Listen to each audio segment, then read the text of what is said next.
Eh bien, aujourd'hui, à la Cité de l'Abbaye, c'est plutôt un grand jour puisque la ville de Grenoble lance officiellement, en lien avec OGIC, qui est un promoteur, la réhabilitation de la Cité de l'Abbaye.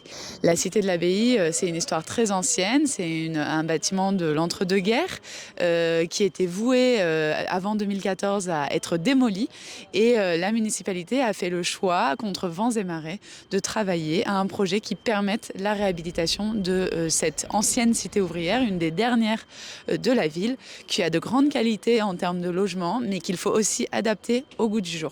Donc on est ici au cœur de la cité de l'Abbaye, ce qu'on appelle aussi communément les volets verts, pour une troisième vie.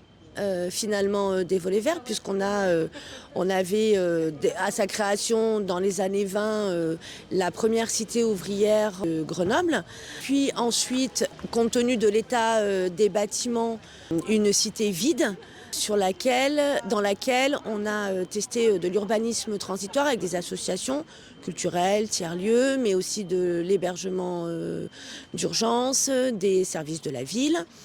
Et maintenant, on va aller sur ce qu'on appelle le projet pérenne, donc la réhabilitation des logements et avoir 135 logements, dont 16 en habitat participatif, mais aussi une résidence étudiante, un centre de santé et des locaux dédiés à l'activité de service ou à de l'économie sociale et solidaire.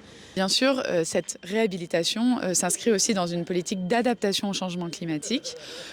C'est pour ça que la ville va aussi intervenir sur les cœurs d'îlots pour végétaliser massivement.